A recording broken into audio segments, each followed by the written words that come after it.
This time, please rise. I pledge allegiance to the U.S. flag. Pledge allegiance to the flag of the United States of America and to the republic for which it stands, one nation, under God, indivisible, with liberty and justice for all. Now we'll recite the pledge to the Texas flag. Honor the Texas flag. I pledge allegiance to thee, Texas, one state under God, one and indivisible.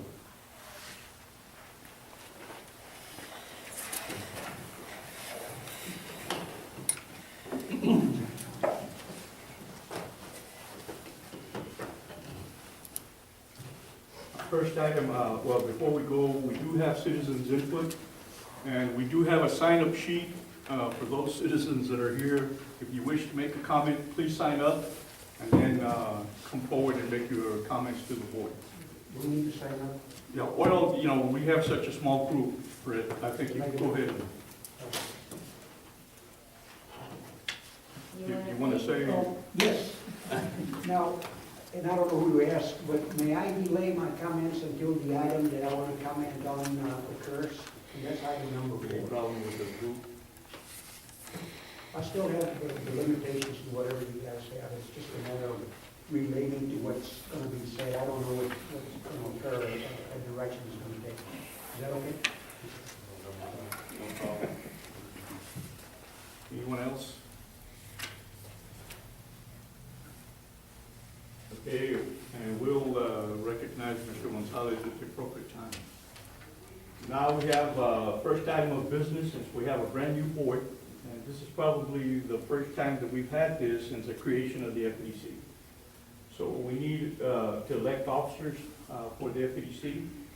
According to the law and the bylaws, we must have a president, we must have a secretary, we can have a vice president, and we can have a treasurer. But for sure, we need a president and a secretary. The president and the secretary are the officers that sign the documents and are the ones that interact directly with me in any actions that we have to take, contracts, etc. So at this time, I'd like to ask, does anybody submit their name for the office of president? I nominate David Stroger as president. I second that. Okay, David Stroger, any others? David Stroger has been nominated by Mr. Talley, seconded by Mary Helen Teaton. All those in favor, say aye. Aye. Great. Mr. President, welcome on board. Right. And if you wish, sir, I can continue or allow you to take over. You can continue. Thank you very much. For the office of Vice President, do we have any nominations from the floor? Any volunteers? Nominate Andy Eubanks. Andy Eubanks? I second that. Okay, we have Mr. Andy Eubanks nominated for Vice President, by Mr. Jason Talley, seconded by Mary Helen Teaton. All those in favor, please signify by saying aye. Aye. Welcome on board, Mr. Vice President. Now for the office of Secretary, do we have any volunteers or anybody in nomination? Which from secretary? Secretary. I'll nominate, this is Just because I'm a Mary female Ellen. here doesn't mean that I feel. And she's tough too. I second that. Yeah. Okay, who was the second? I second it. Okay. Okay, Mary Helen Teaton has been nominated for Secretary by Mr. David Stroger, seconded by Andy Eubanks. All those in favor? Aye. Welcome aboard, Madam Secretary. That was the loudest eyes I've ever heard. Now we have the position of Treasurer. I make a nomination that Jason Talley. I'll second. Jason Talley for Treasurer. How do you define this? Andy Eubanks and Mike Terry second. Okay, we have a motion by Andy Eubanks, a second by Mary Helen Teaton.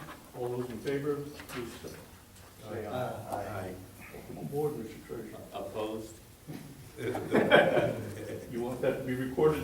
Whatever. Mr. J.C. Talley is our treasurer. All righty. So with the permission of the president, then I'd like to continue. I'd like to use May I ask a continue. question? Thank you, sir. As the new secretary, am I supposed to keep notes, or do you record this and is it then typed up from the recording? I'm sorry? Then how are the minutes kept? The minutes are kept from a transcript of the Okay, tape. so I don't technically have to take, No.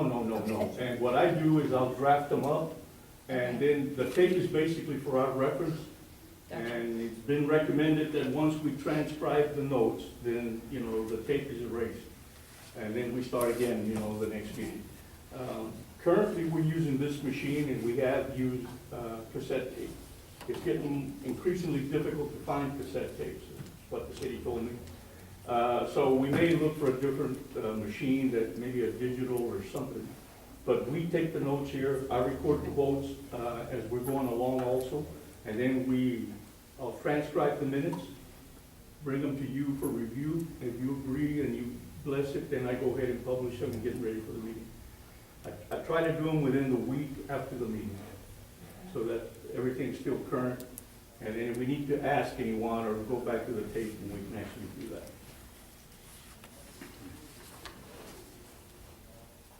Okay, the first thing we have on the overview of FEC articles of incorporation.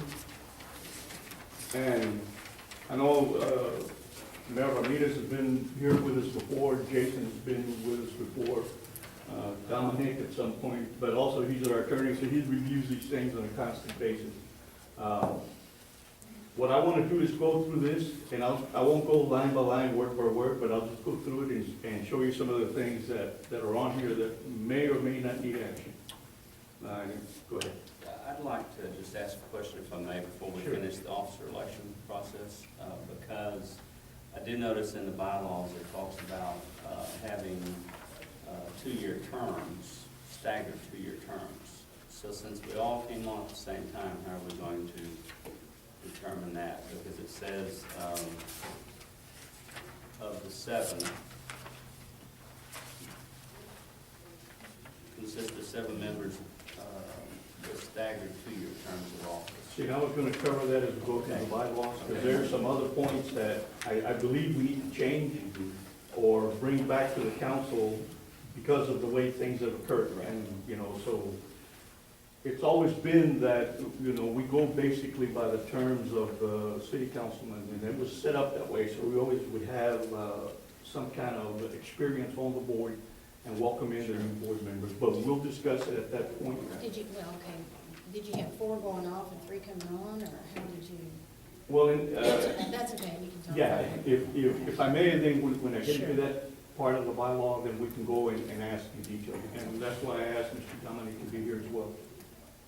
But anyway, so you understand that the Articles of Incorporation are basically that. It establishes the FEC under the Texas Economic Development Act of 1979.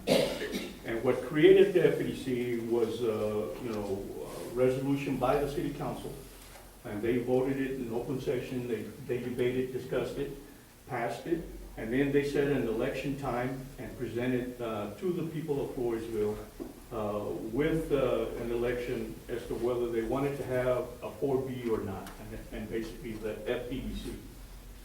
And that created a 1/2 cent sales tax, to fund the FEDC and to fund the projects that the FEDC would do. And what I want to do is read the ballot that went before the voters, and I apologize, Phil, I didn't give you a copy of that. But I'll make copies for everybody. And as we discuss this thing, this is just basically what the people saw and what they voted for. The ballot, the proposition to the people was the adoption of a Section 4B sales and use tax at the rate of 1/2 cent, one half of 1% to undertake projects as described in Section 4B of Article 5190.6, including but not limited to projects for the promotion of professional and amateur athletics and sports, including stadiums, ballparks, auditoriums, and projects related to entertainment, convention, tourist, exhibition facilities, amphitheaters, concert halls, and public parks, parks facilities and events, open space improvements, learning centers, municipal buildings and improvements, public safety facilities, recycling facilities, museums and related store, restaurant, concession, and automobile parking facilities, and projects to promote new or expanded business enterprises,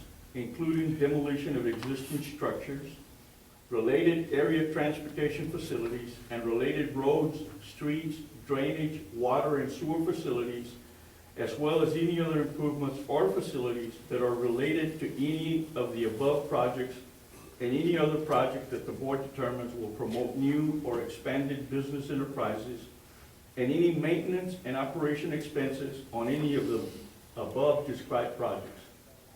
And what this is basically, and I know Mayor Ramirez was acting as mayor when all this happened, what the Attorney General's office recommends is when you put this to the people, basically this comes straight out of the law. And they say put everything that the law allows and let the people vote on this. What this does, in the future, if you decide to do something else, you don't have to go back and ask the people for a vote.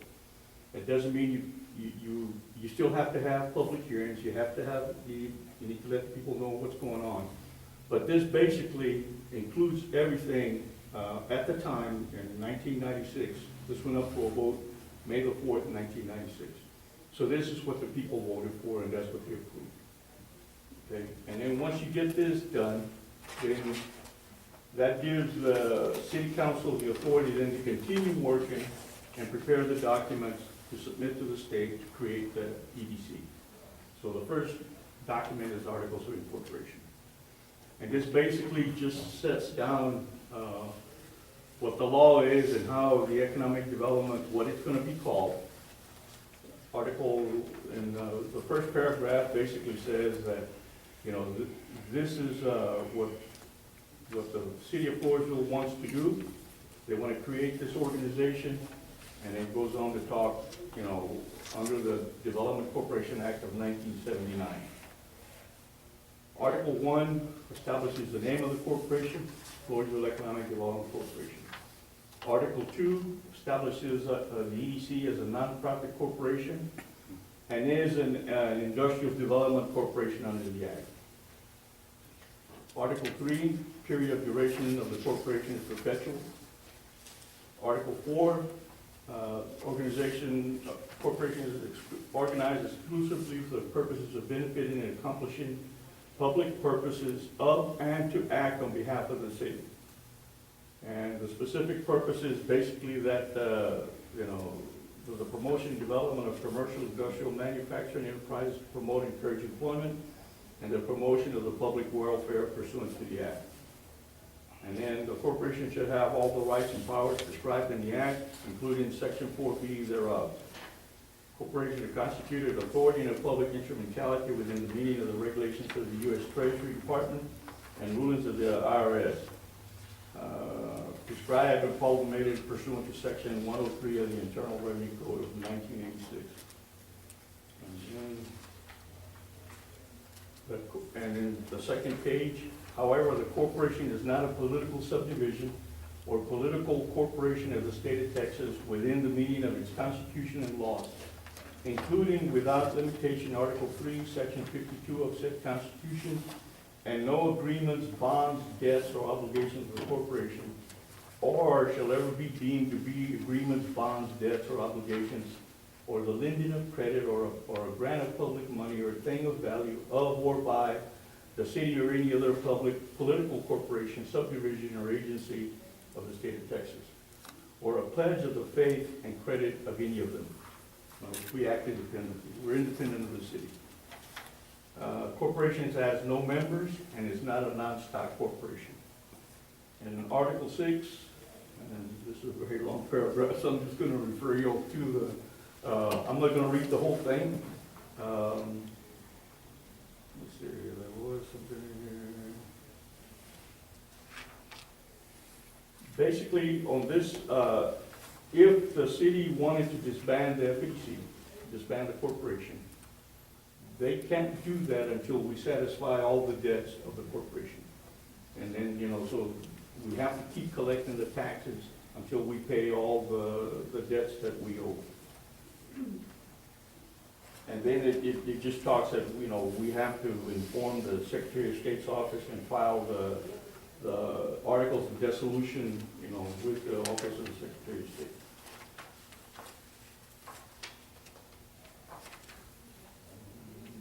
And then it states in here that the board of directors, at your discretion, you may amend the articles of incorporation by adopting such amendment at a meeting of the board of directors and delivering articles of amendment to the Secretary of State or the governing body of the city.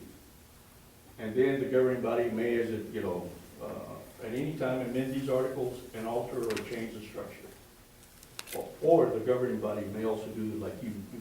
They can also change the articles of incorporation. Okay, on page 3. Now here's one, I was asked a question about Article 7. We list Mr. Gary Pellick as initial registered agent of the corporation, and obviously we got to change that. He's no longer with us. I asked Mr. Carvajal about that, and you want to talk about that now, or? It's a simple matter to change. It's basically one, maybe two-page form that I can prepare, and I need to get President and Secretary, I think, to sign it. And we submit it to the Secretary of State, Texas Secretary of State. And it ought to be approved. But that's something that should be looked at and changed periodically. I don't think it's ever been changed. No. Okay. And then Article 8, the affairs of the corporation shall be managed by a board of directors, which shall be composed in its entirety of persons appointed by the governing body of the city. The number of directors constituting the initial board is 7, and it lists the names of the volunteers that were here and also the people that put the organization together, the first slate of directors. And then it goes on to state after the name, each director, including the initial directors, shall be eligible for reappointment.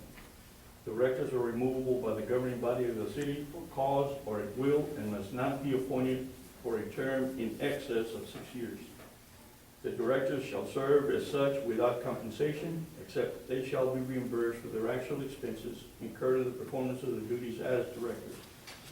Any vacancy occurring on the board of directors through death, resignation, or otherwise shall be filled by appointment by the governing body of the city to hold office until the expiration of the term. And then again, in Article 9, it mentions Mr. Pellick as the incorporator, and that has to be changed. Article 11 basically just states that the corporation shall not pay any dividends. We're not a profit organization.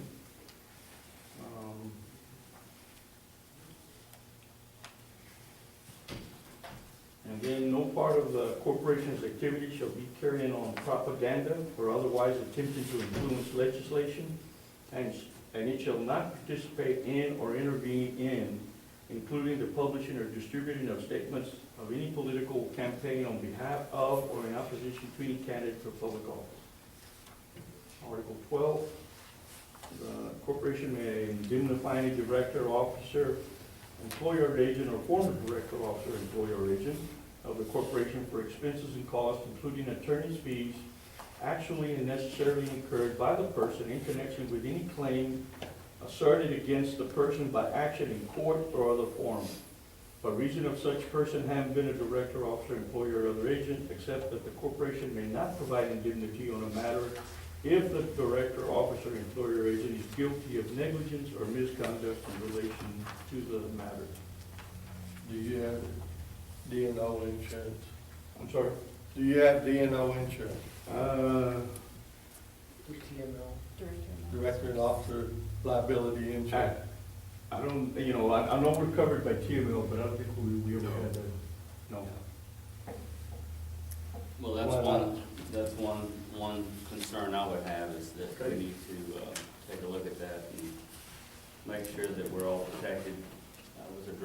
officer's policy. Right.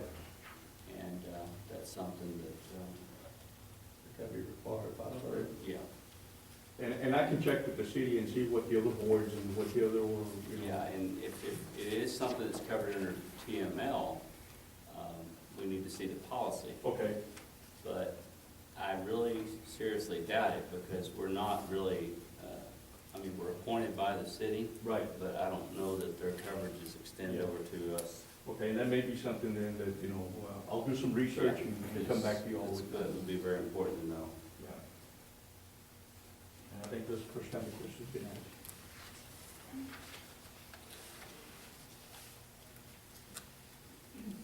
Okay, in Article 13, basically,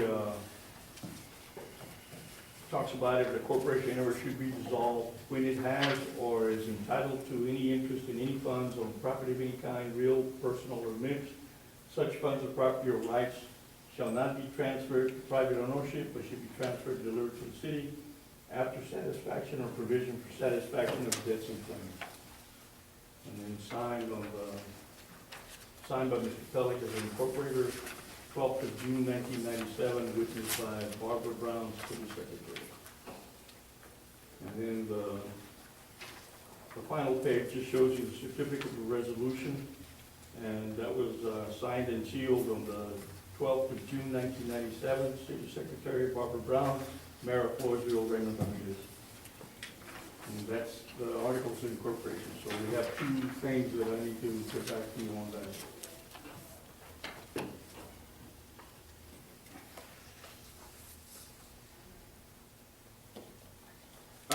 Excuse me. If I may, I want to let the folks that came in, we have a sign-up sheet for citizens' comments. If y'all want to make a comment, please put your name and then we'll review it.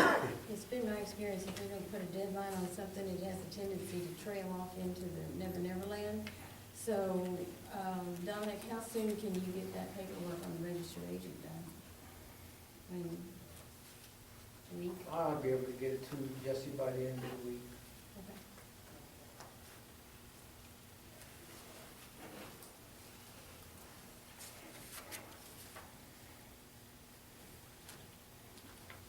Same way on that insurance issue, we need to know. I'll get with the city in the morning and hopefully, you know, try to see what they have and then start looking to see, and I can check with the, you know, with the TEC and just see what other corporations have and, you know, how do they approach this. So hopefully have an answer as well by the end of the week. Thank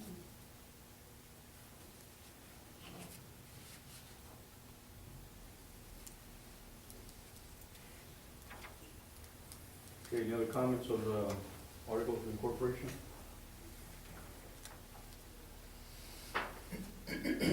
On the bylaws, and basically these were drawn up to govern the affairs of the EDC.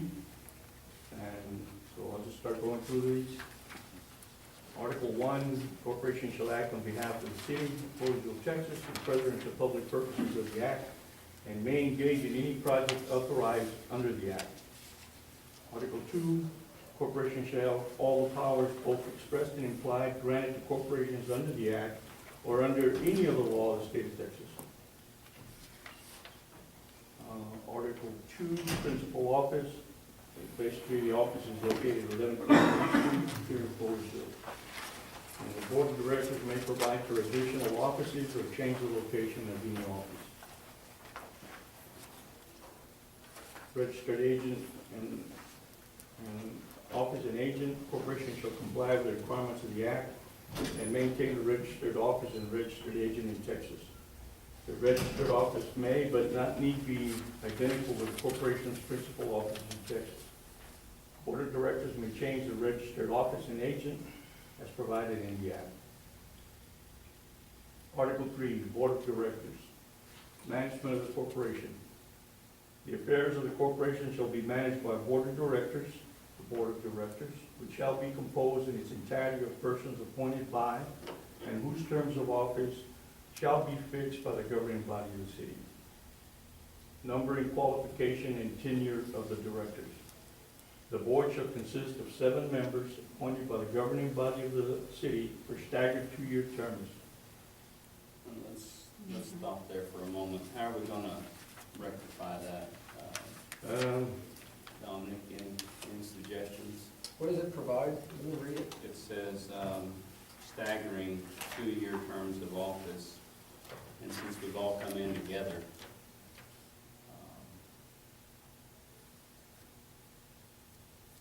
we're all starting at the same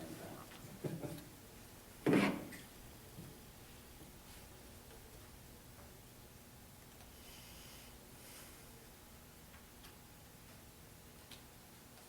I think what you probably need to do, you're gonna need to amend the bylaws.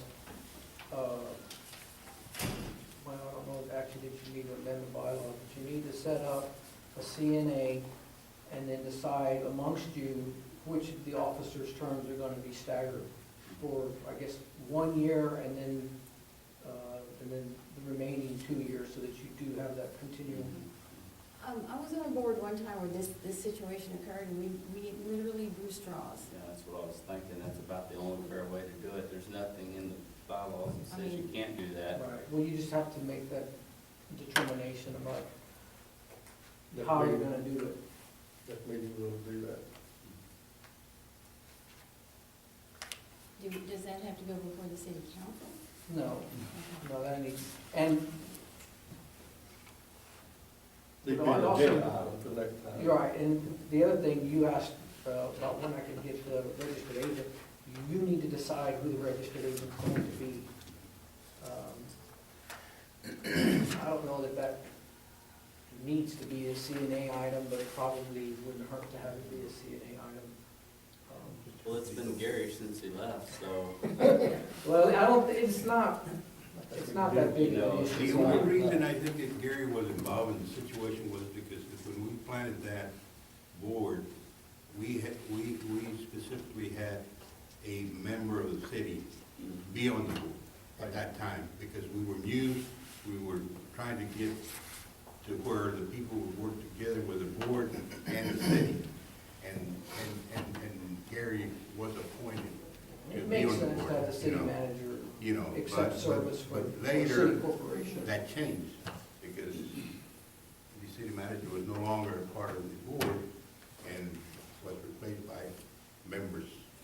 But my point is, I think that y'all need to consider, y'all need to put that on a CNA and Yeah, decide right. who the registered agent's gonna be. Yeah. So then our goal of next week, Friday, is not realistic. It has to be after the next meeting. I can do it whenever you want it, but I think ideally, you ought to have it as a CNA Okay. item and then pick somebody. Can I add something, Jesse, there, since you're talking about the city manager? I know one of the things that Rand was talking about was, previously it was the city manager, and the city manager's contract is not on the board, but rather a liaison to the city council through the board. So that would raise a question as can he be appointed as the registered agent? So I'm not that, you might want to suggesting- check with Lou on that. No, I mean, it's like Mayor No. Ramita said, that, in order to get the board going, Yeah, that was the only reason that, and it was suggested by people from Austin that suggested to us, being that we were starting new with the program, that it would help to correlate, the functions between the city and the new corporation. Well, he was the incorporator, so that makes, that's generally how that's done. But, no, it ought to be somebody on the board or Jesse Yeah, himself. Yeah. I think what we'll do is just select somebody from the board to be the person. okay, so if I may continue, 5 directors shall be persons who are not employees or officers of the city or members of the governing body of the city, and shall be nominated by each alderman of the governing body of the city and appointed by majority vote of the governing body of the city. This has to be changed for many reasons, but the first reason is with one of the changes in the charter, it basically did not allow any elected officials to be on boards or any employees of the city to be on board. So that right there is a change that has to be made. Secondly, shall be nominated by each alderman of the governing body of the city. That pretty much was the case till about a year or so ago, when each councilman nominated a person, and out of courtesy to each other, the council approved that person, and they served on the board. Sometime back, then, you know, we were presented with a slate of about 3 or 4 people that were not nominated by a single alderman. We don't have the power to tell the council, you know, I brought this point up, and they said the governing body can do this. We're at this position again because all of you were nominated by 1 alderman. So, again, I don't know how we address that, or how we change that, or we just make it, we just take it out of the bylaw, you know, to make it correct. The board serves at the pleasure of the council, so Yeah, so I And think regardless of if there was 1 member or 2 members from the city council that took the action and, you know, make the nominations of the employees, you know, I think it was unanimous by vote, well, then you know, so. the board serves at the council's pleasure anyway, so so there's nothing to prevent the council at any point in time from changing a board member. Well, let me ask you a question, though. If we get this, you're correct, and I concur with you on that if they don't approve our bylaws, that's correct. But if we take these bylaws and try to prevent this from happening again, where we have an entire new board, and we stagger it to a 2-year rotation, and they approve the bylaws where it's gonna be replacement of 3 or 4, then they have to agree to that. Then the Texas municipal law doesn't apply. If they approve it, it's gonna be, so it has Well, continuity on The here. bylaws are the operating document for the corporation, which is independent of the city. But if they concur with this, I don't know that they would be bound by that. No. I mean, this, I've been the told they would. EDC, that doesn't make sense to me. I mean, I could try and find that out, but EDC is its own corporation and acts independently of the city. The way it's set up, the way the EDCs are structured, generally the board serves at the council's pleasure, and so, you know, they can be removed at any point in time. And the articles of incorporation, I think, so provide, so. You know, I don't know that they would be bound in any way from doing that. It's still, the corporation still belongs to the city. And the governing body can replace 1 or all of the board at any time. You know, As so- it is now, correct? Yeah. just another question, you know, this has been this way for a while, and there's been a number of folks that have served before us tonight. I mean, it hasn't been amended. It's always been this way, it has You not know. changed. Okay. Well, I say always, as long as this corporation's been in. Well, So you change it, then do can replace anyway. I think probably, you know, what needs to be inserted in these changes would be that if and when a person gets appointed to the board, if it's a 2-year term on that individual, that he serves the 2-year term at that point, and for him to serve the complete term, and then at that end of the period, then he can be replaced, you know, because we've had situations where after certain things happen, you know, the city council met, and they made changes at city council and said, we're gonna replace this person because of actions that was taken at the FEDC. Probably for this You know, first go and around. we don't want that. It's gonna be a little different because of the way, because of the staggering of terms. But, Several board members are gonna have a 1-year term. well, But- they, But, excuse me, but if the city council has ultimate domain over us, what difference does that make? I mean, they can say no, and we have to go. Yeah, we can't dictate to the council how to operate. For the work on this board, it would be nice if we could fulfill that, but I read it, the way I read it, it says the city council has authority over this board and who sits on it, so. I don't see how That's that's gonna true. change. It kind of works both ways. The city doesn't have the right to dictate to the board how the board handles its actions. no. The city's remedy is to say, okay, we don't like the way Fix you're you. doing business, we're gonna Yeah. replace you. Right. But they do act independently, and it does become important at times, particularly when we go into executive session. Only board members and council can be parties to those sessions. And so sometimes councilman will, city manager may be in and may want to sit in on those meetings, but unless it's crucial to something that we're doing and they're involved in it, they're not allowed in. And we can't have more than one present, because two or more of them constitutes a quorum. And they would have to post a meeting or an agenda saying that they're gonna be in the meeting with us. You know, they can't just walk in, like right now, Mr. Miller and Mr. Guerrero are here. So, you know, that's something that we have to look and address as well, you know, because in the meetings that I've attended in Austin, you know, when you talk about the Open Meetings Act, two or more, you know, members constitutes a quorum for the purposes of the law. It can. If they participate. It can. We can discuss that, I think. I really don't want to go down that road because it's, maybe once we've had some training, and that's something that we're going to discuss about getting the board training on Open Meetings Act, either through the Texas Attorney General's office. I think Jesse had suggested some other source, but that needs to be done in the next 90 days. So, and then we can start talking about how easy it is to violate the Open Meetings Act and walking quorum type stuff. But anyway, I really don't want to go there tonight.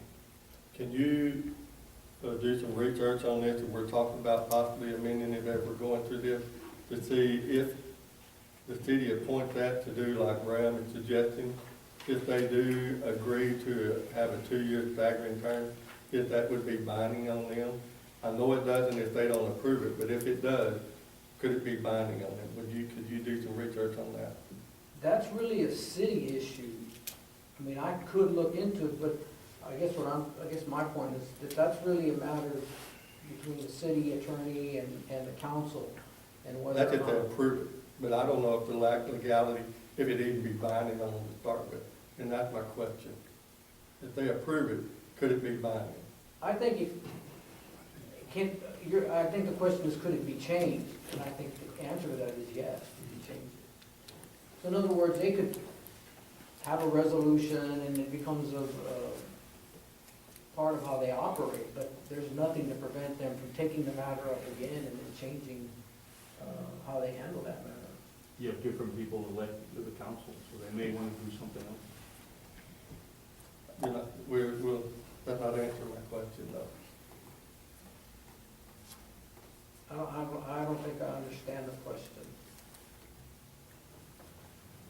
Let's proceed and we'll discuss it Okay. another time.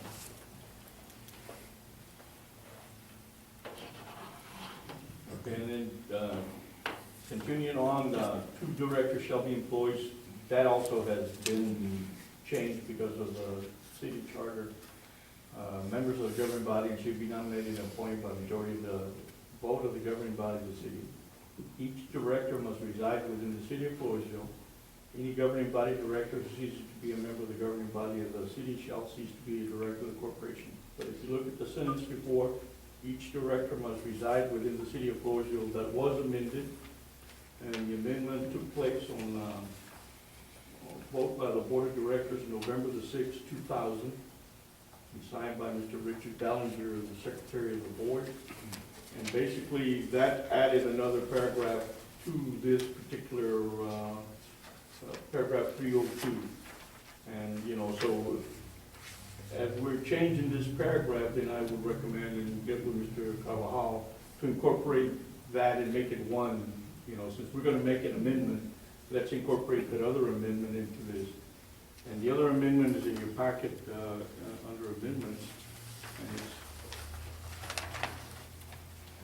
And basically what this reads is directors of a Section 4B Development Corporation prior to September 1, 1999, Texas law required a Section 4B director to be a city resident. And at the time when the FEDC was created, that was the case. However, as of September 1, 1999, there are 2 exceptions to this residency requirement. First, in a city of less than 20,000 population, A Section 4B director may either be a resident of the city or a resident of the county in which the major part of the area of the city is located. In other words, if the person is a resident of the county in which most of the city is located, that would be sufficient to qualify the person's residency requirement for serving on a 4B corporation board. Second, the new law states that a person may serve on a Section 4B board if that person was a Section 4A director at the time that a Section 4A corporation was replaced with a Section 4B corporation. Since the directors of a Section 4A corporation are not required to be residents of the city, this change in the law would allow a non-resident to serve as a Section 4B director in this limited circumstance. And then again, it was dated November 6, 2000. So basically, you know, residents of the county can serve on the EDC board. But I believe then, since we're gonna amend the bylaws anyway, just incorporate the changes as we go along.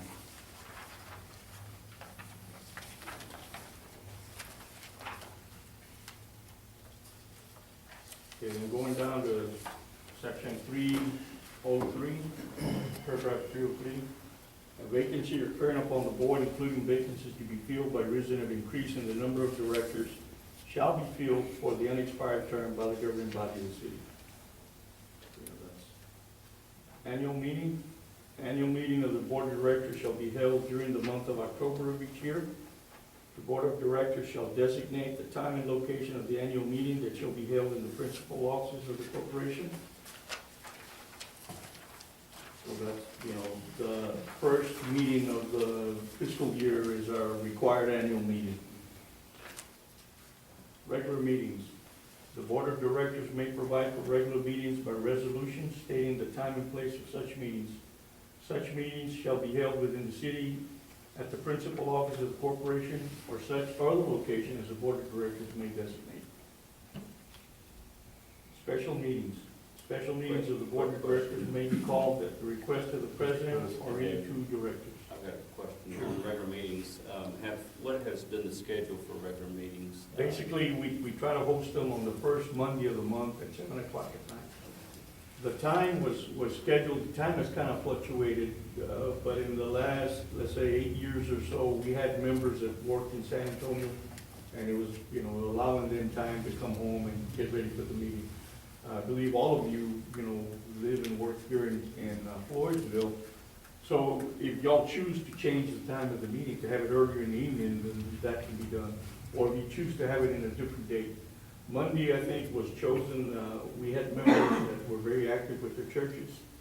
And here in Floresville, Wednesday seems to be church night. You know, a lot of people have different activities.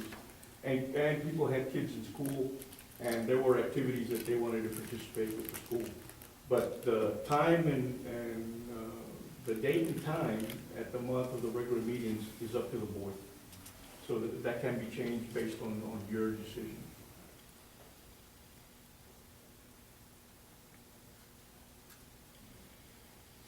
Okay, sorry. Special meetings. Special meetings of the board of directors may be called at the request of the president or any two directors. A person or persons calling the meeting shall fix the time and location of the meeting, which meeting shall be conducted within the city. Or which meeting, I'm not reading it right, shall be conducted within the city. In other words, all our meetings have to be within the city limits. The person or persons calling a special meeting shall notify the secretary of the corporation of the information required to be included in the notice of the meeting. In addition to the posting of a meeting notice, in accordance with these bylaws, a copy of each such meeting notice shall be delivered to each director not less than 72 hours before the time of the meeting.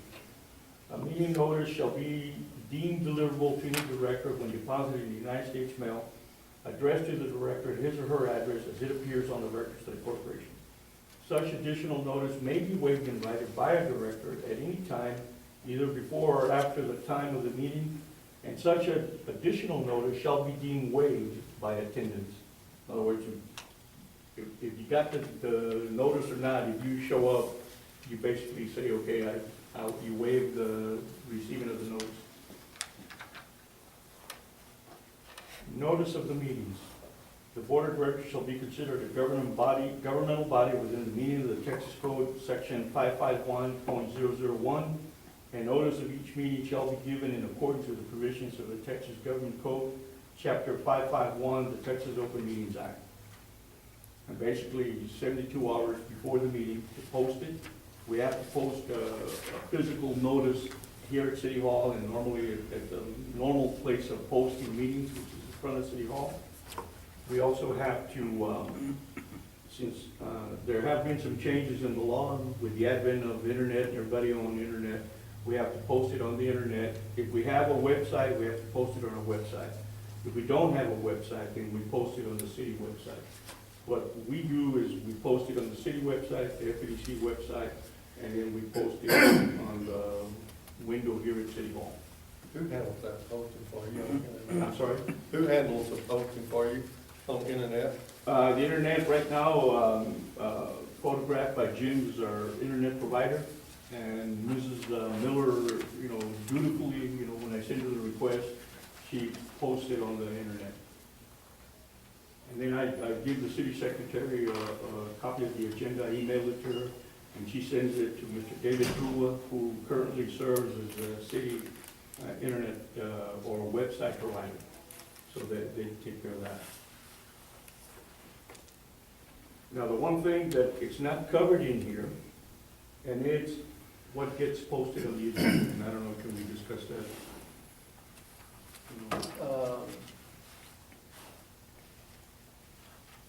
I don't really know where you're going with that, but you can certainly talk about whatever you want to talk about, the agenda items. Right, and all of this is just saying that on the agenda items, normally I coordinate with the president and the secretary to see what items shall be on the agenda. I make recommendations to those two officers.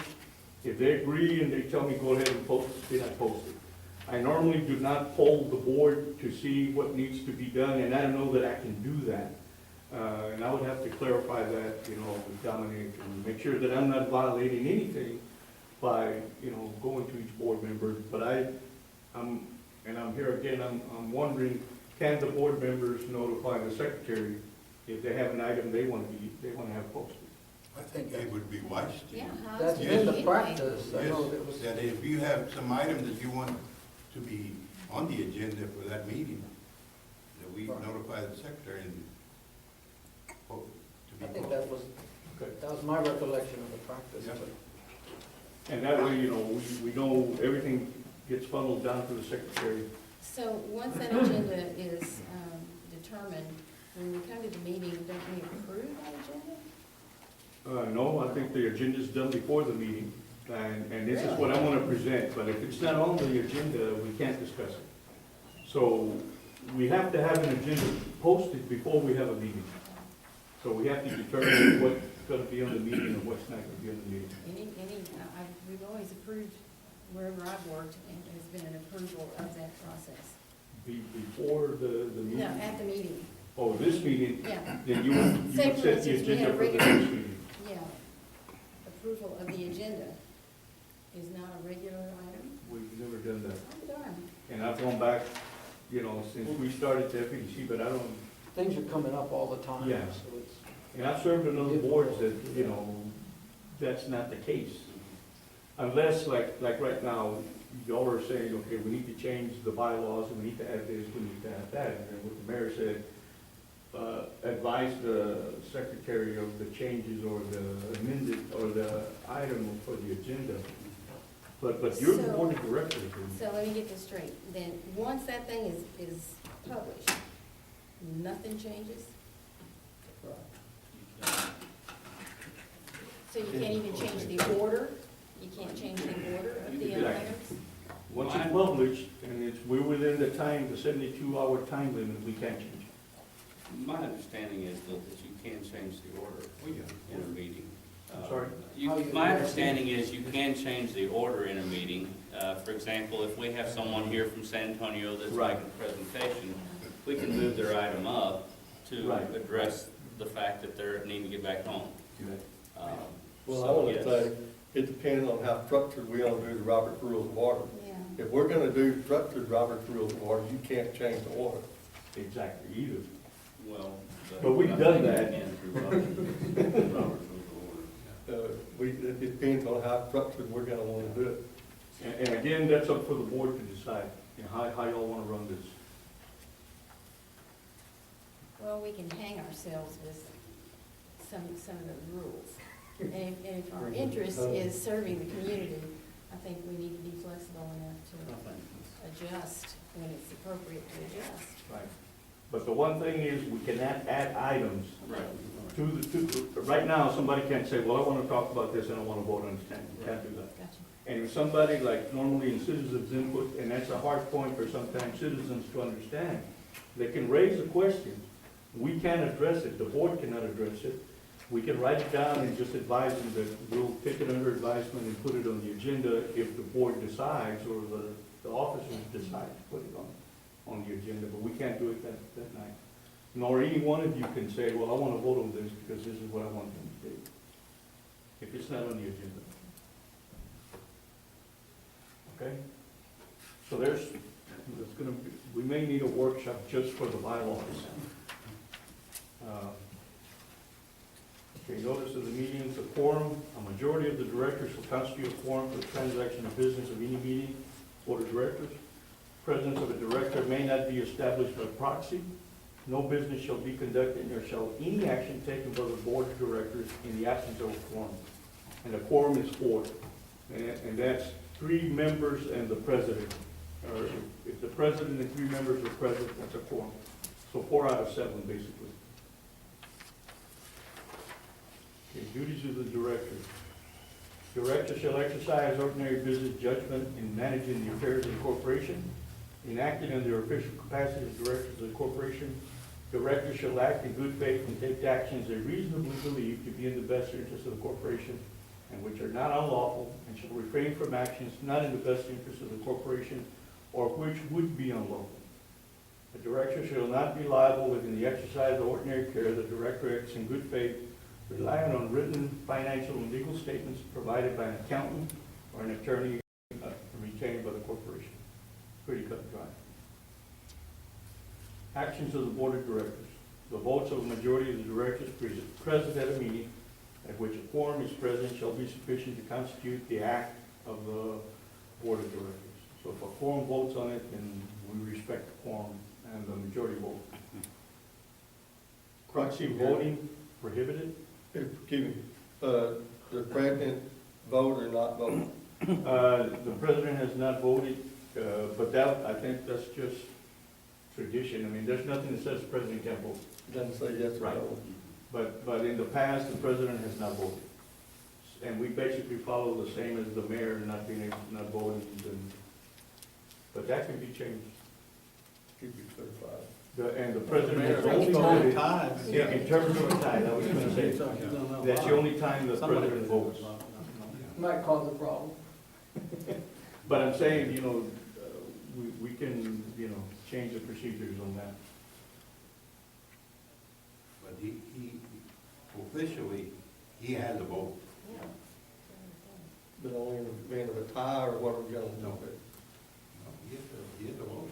But, you know, 9 times out of 10, when there is a vote taken, you know, you may have a 4-3, 5-2, so or let's say a 5-1, and he doesn't vote. We need to vote, you know. Now, let's say that there are some directors absent, and it causes a split, then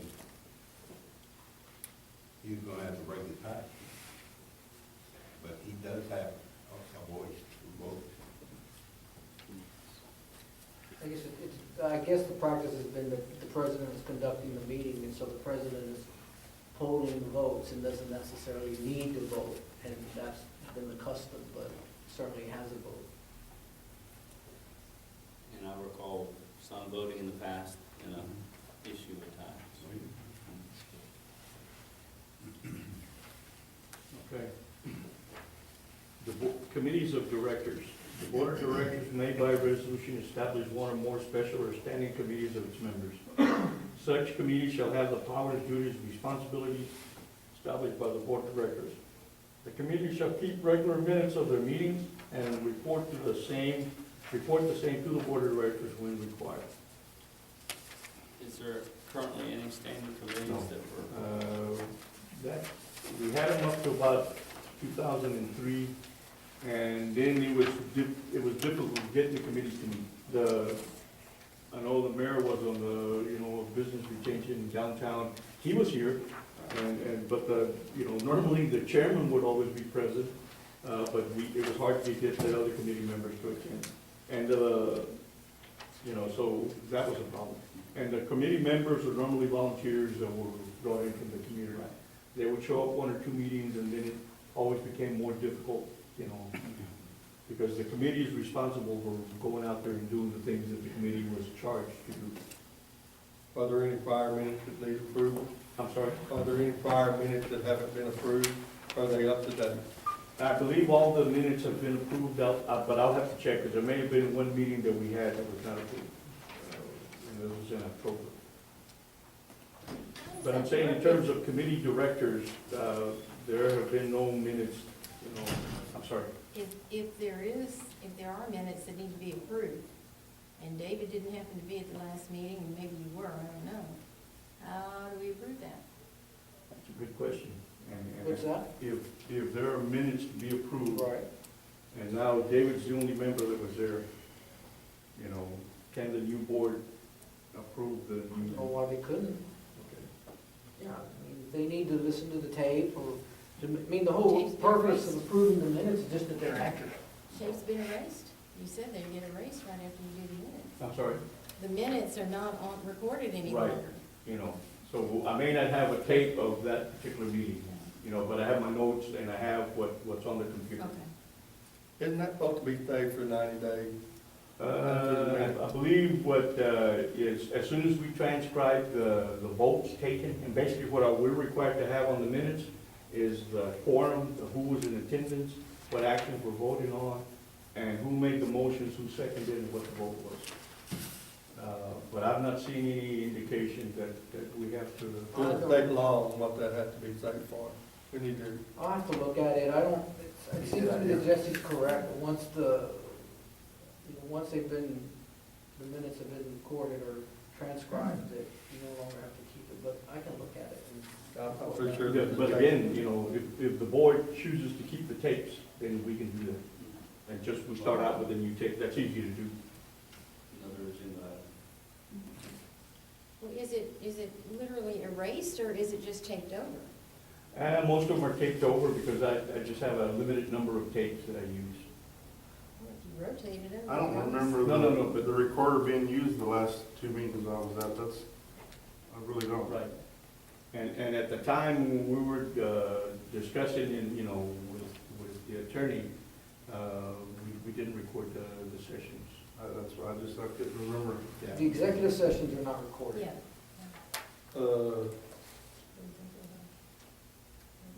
They're recorded too. And again, what the board decides, that if it's legal for us to do that, then we can do that.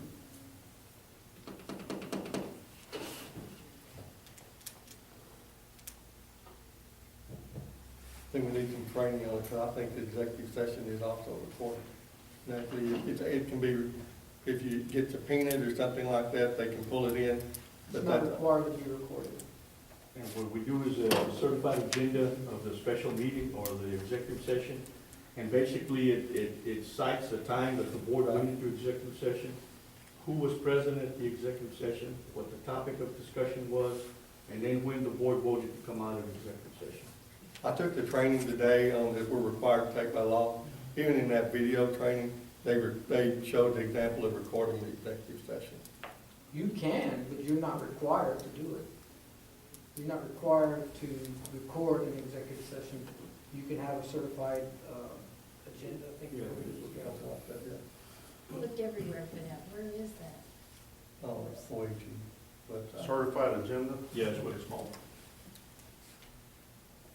Well, I You think can that's find all that something stuff on we need to the discuss. AG's got a website on it. We won't be legal on it. And also consider getting something more reliable, that we can record the minutes on, that we can be able to And there's retain no for problem, much you know, longer we period can, of we can time. do that, it's just a matter of, you know. Because I recall times even when we served, way back when, where we actually had pull tapes and listened to say certain things, so. Okay? And then the officer positions, officers of the corporation shall be president, vice president, secretary, and treasurer. Board of directors may create additional officer positions, define the authorities and duties of such additional positions, and appoint persons to fill such positions. No person may hold more than one such office. The positions of president, vice president, secretary, and treasurer must be directors of the corporation. An official of the city may not hold an office position. And then the election of terms of officers of the corporation shall be elected annually by the board of directors at the regular annual meeting. Removal of officers. Any officer may be removed by the board of directors at any time, with or without cause. The removal of an officer does not result in the removal of such person as a director of the corporation. So you can be an officer, but then you can, if you're removed as an officer, you can still remain on the board. Vacancies. A vacancy in any office may be filled by the board of directors for the unexpired position of the officer's term.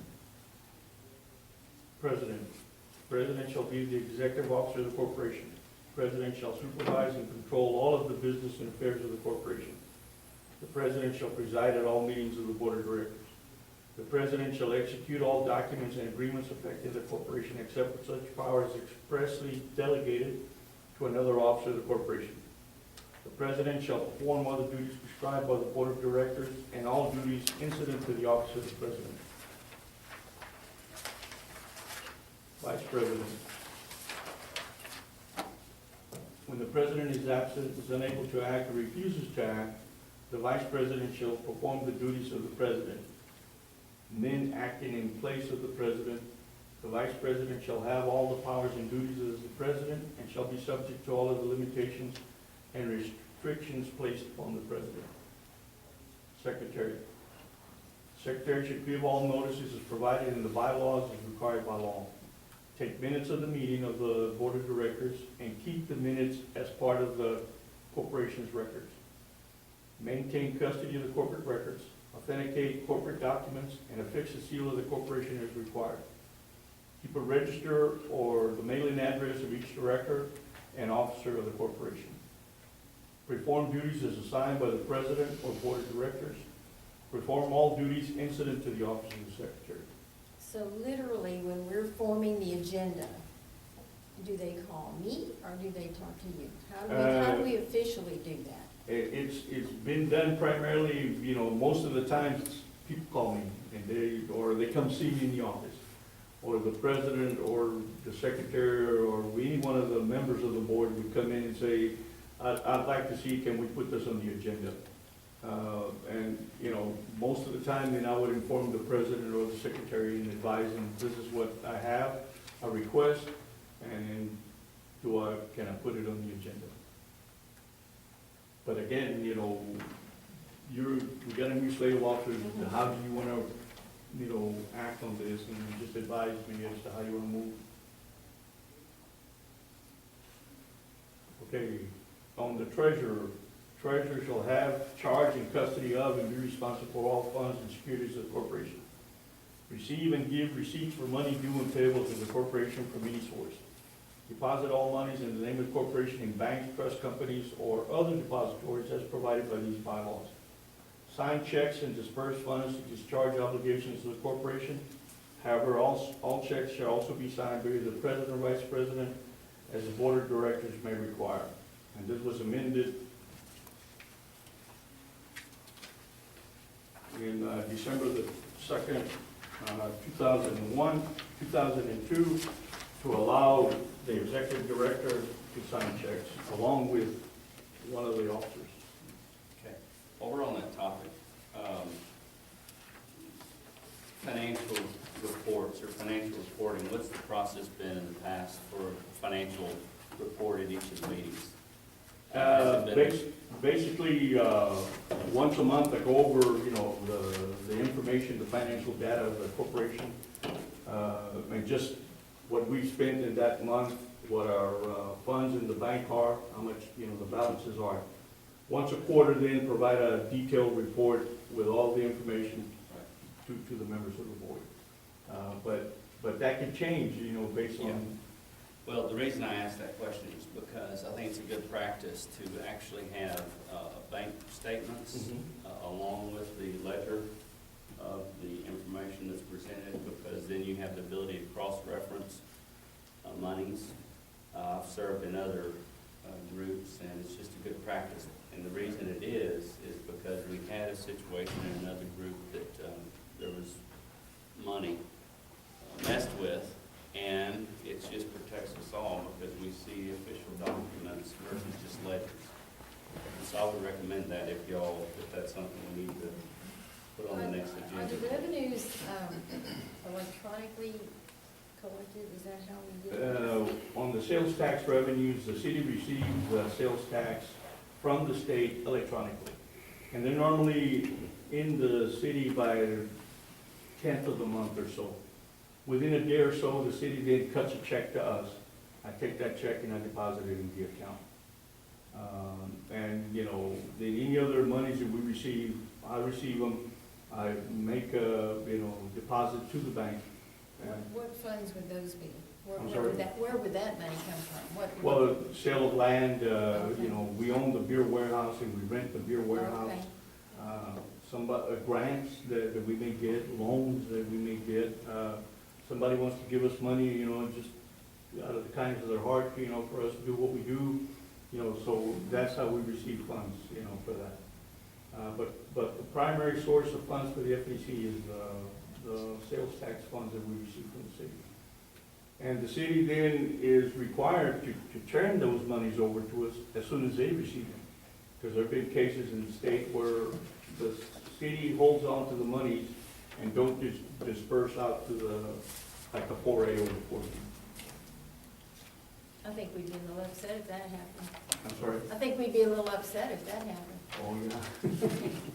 But they've been pretty good. There've only been a couple of times when they had some changes within the city financial people that, you know, I have to keep reminding them, hey, you haven't given us the money yet, you know, we need to put it in the account. But on a normal basis, they're forthcoming within a day or so after they receive the funds. Since we're on this topic, when was the last time we were audited? Back in, what was it, June or July. And we were audited, first, the city hired an independent auditor. He came in and did his audit. And this was at the time when there was a lot of questions about the 4A and how the funds were being, you know, between the city and the 4A. We also had a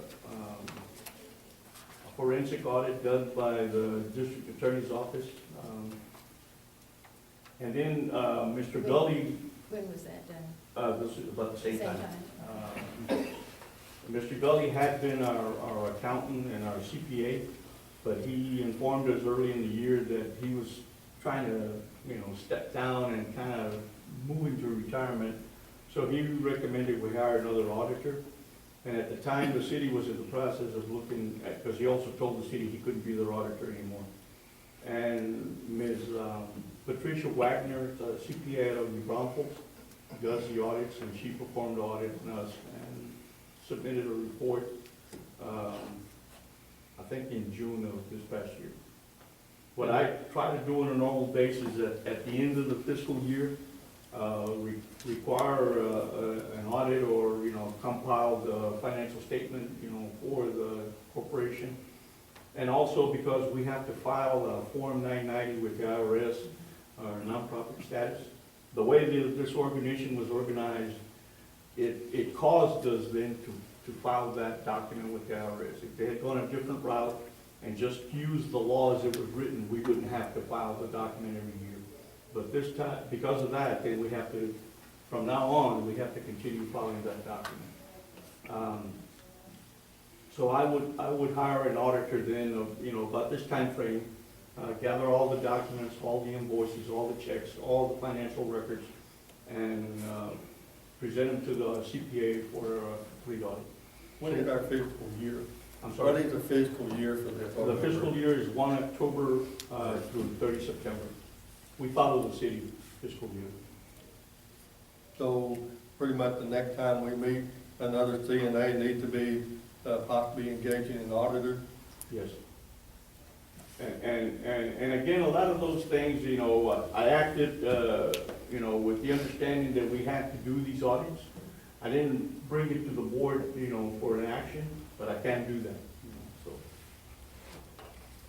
I think it's appropriate that I agree. I think it needs to be something in the bylaws. that states Transparent as on we an can audit. be. Yeah, I think, yeah.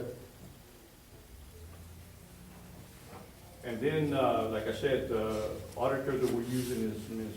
Patricia Wagner, a CPA out of New Braunfels. And again, if, you know, the board then needs to decide, do we continue with that auditor or we get another auditor? Who does the reconcile bank statements? The same CPA. Just once a year? I'm sorry? You do it once a year? Once a year, yes. And we do basically that once a year. Okay, but isn't there someone that is hired to write the checks and? We have, I have a check writer that comes in once or twice a month to write checks, and that's Ms. Kathy Cooper. She's an independent, I guess, bookkeeper. And she also comes in and reconciles the bank statements, takes all the bank statements and reconciles them against our records that we maintain. And we use QuickBooks Pro for the records of the FEC. What do you think you could see, treasurer? All right. I'm gonna ask a dumb question. Why do we have to have somebody come in and write checks and pay that? I mean, I have nothing against somebody Right. having a job, but it seems. We don't have to do that, you know. Who would write them otherwise? You? I do. And you would reconcile? In the past, the treasurer, you know, did that. When I came in, the treasurer was writing the checks. So they would call the treasurer in and, you know, they would come in and do what needs to be done. How many checks do you write a month? Depends, 4 or 5, sometimes 6. Yeah, we're paying a person to come in and write 4 checks. Well, a but month. what that person does for me too, when they come in, is they reconcile all the financial statements. And it takes them, you know, 2-3 hours to sit on the computer and just make sure that everything's posted, and bring the account up to date. If he's writing the checks, I wouldn't want him to reconcile the No, bank statements. no. That's a conflict. I being would that, like to see a Well, but- reconciliation too. Yeah. and being that, I guess, you know, whereas it would be wise that, I think you had mentioned that you write Yes. the checks now, that we have the president and the treasurer writing the checks, any checks that be written, or any statement that's paid by the corporation. And again, see, I signed the checks, I don't have to sign checks either. And the reason for that, you know, was, you know, difficulty in finding the officers to come in and sign the checks. But again, all of this is based on the direction that the board wants to take. Would this kind of thing be taken up in a workshop, or is this for, Well, now, I guess a workshop can have CNAs, you know. because there's a whole Mayor? lot of stuff we've been talking about that we need a whole lot more conversation on. I understand. And if we do it, let's, you know, let's set it right from the beginning, but I'm not sure, you I know, think at a workshop, we could go into detail. You should put it as a CNA item. yeah. And, you know, we can say it's a workshop, we don't have to call it a workshop, we can call it a meeting, or it's the same thing, basically. Yeah. But there's gonna be a lot of things that, you know, I think it's gonna be good to do that, and that way we can hash it out. I can bring all the information that you'll need to see, and how would we proceed from that, you know. Well, I know we're in the Christmas season, but this is some pretty important stuff. I think maybe we need to meet more than once a month for a while. Yeah, I think this time of the year, it may be hard, in December, and pretty much after next week, and even with Yeah. people that I deal with, business contacts and people that I'm talking to, pretty much everybody just kind of shuts down until after the new year, and I think all of y'all are in business yourselves. I would recommend we have another meeting next Monday, and then decide what items need to be voted on for that meeting, and it doesn't have to be the elaborate, writing of all these things all at once, because you need time to think. And you need time to look at this and what are you thinking needs to be changed, and then come together as a collaborative body. What we can't do is discuss all these things outside the meeting, and Dominic is gonna cover that, as we go along. And I know nowadays everybody, they got the texting, they got the Twitter accounts, except for Mayor, of course. I'm trying to see if he's got an email account. And it's so easy just to, hey, Jason, what do you think? And David's writing to you. Well, if you guys get into an exchange, I asked the question of Dominic, we don't know if that's a violation of the Open Meetings Act or not. If you meet together and discuss business, it is. So, there are things that Dominic's gonna do some research for us, and, that we need to look into. But these are all good questions, and what we need to do, talking about the officers, then now that I know who the officers are, I have to go to the bank and get the signature cards and, prepare them for, the president and the treasurer, and so we have them posted, and take the old folks off. Yeah, so that has to be done, but I don't need an action, I don't need to meet with the board, I can just, it's an administrative thing, I can do that. Now, another question, and personally, I wouldn't recommend it, but that is an option, on the maintenance of the financial records. Currently, the 4A is pretty much overseen completely by the city. I believe, and I've always believed, and that's the way it was briefed to me when I was hired, that we're an independent agency. We're an independent agent of the city. We're controlled by the city in terms of the board of directors is appointed by the city. But we act as a corporation, and we're independent. And I'm always afraid that when you have several organizations that are being managed by one entity, like the city, with the 4A and the 4B, there could be the danger of commingling of monies. And they say we have we have funds in reserve, which we always do, that if there's a pinch over here, the monies could somehow transition over here and then make it back to us by the end of the month. All of you have been involved with different groups before, and I know, Andy, you're a banker and have been one all your life. So I would say that the board maintains its independence and its own records. We have a treasurer that's willing to participate and take actions as we need them. And I think we need that. We need to keep that independence. And this is not anything against the city or the city council or your city manager or anybody else. But I've gotten in trouble before because I have defended the independence of the FEDC. And it's not because, I'm being obstinate, but I've been called a lot of things, sometimes not so good, but hey, I got a thick skin. But I believe that we are independent and you folks act on behalf of the city. You've been appointed to run the affairs of the corporation. Who would ask? I won't go into detail. Well, but entities. The city managers, city councilman, the mayor, yeah. And But they know the Ramirez same can tell rules you. we do, right?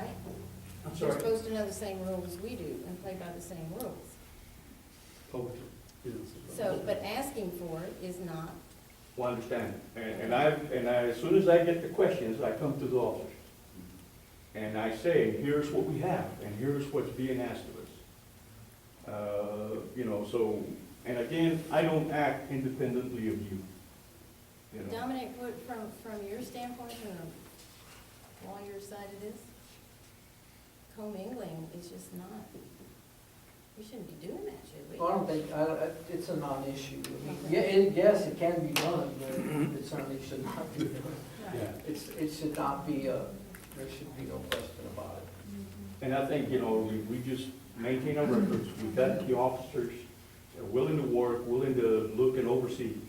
And then how we get there, well, then we can change that, If we don't need a check writer, okay, then we can change that. If we can find another way to reconcile the accounts, and it's basically just going through the accounts and checking off that all the deposits were made, the checks cleared the bank, and et cetera.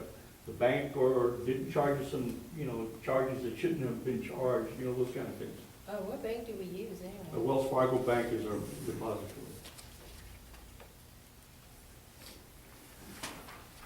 Okay?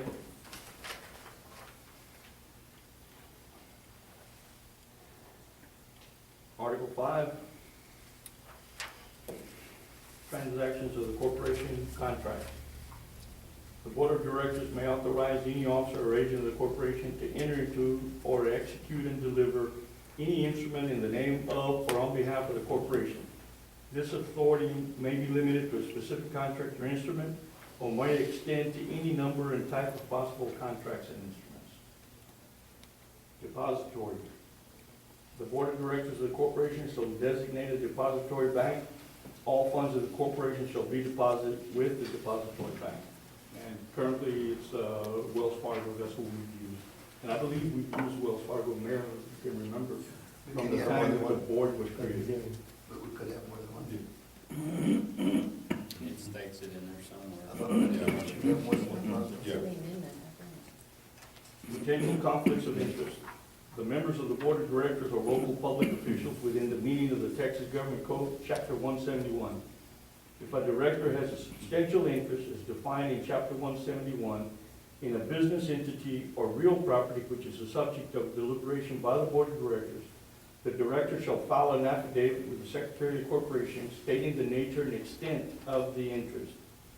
Such affidavit shall be filed prior to any vote or decision upon the matter by the Board of Directors, and the interested director shall abstain from any vote or decision upon the matter.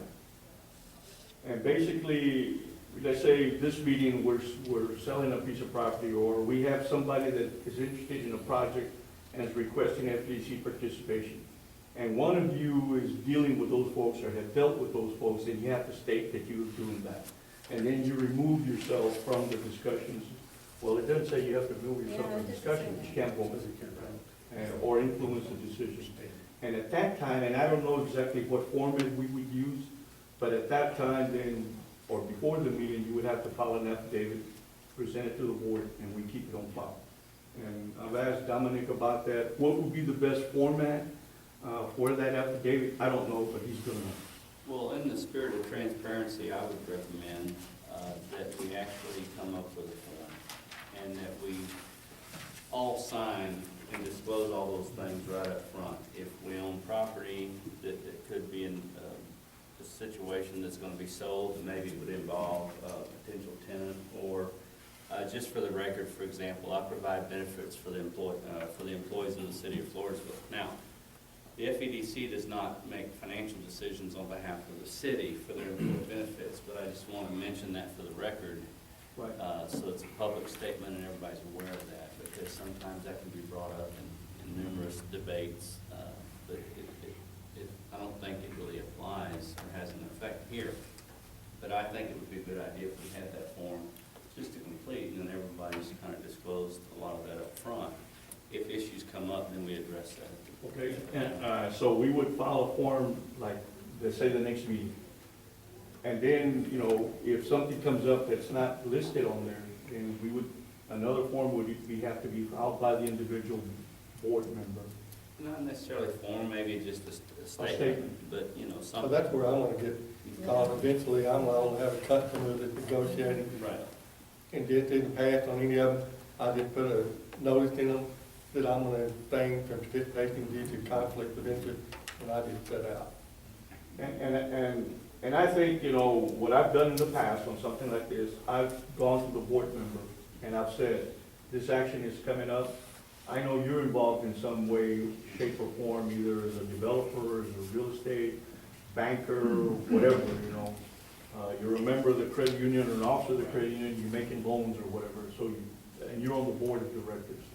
So then, just as an advice, then I mention it to the board member, but I don't recall ever having. Well, that's just a But thought I we think that's discuss a good more, thing. but it's something we can So, discuss. to clarify, can that person who might have a conflict of interest sit in on the deliberation and not vote? Or can they not even sit in on the deliberation? So all this says is that prior to any voter decision upon the board matter by the board of directors, the interested director shall abstain from any vote or decision upon the matter. I guess they can be present, but they can't vote.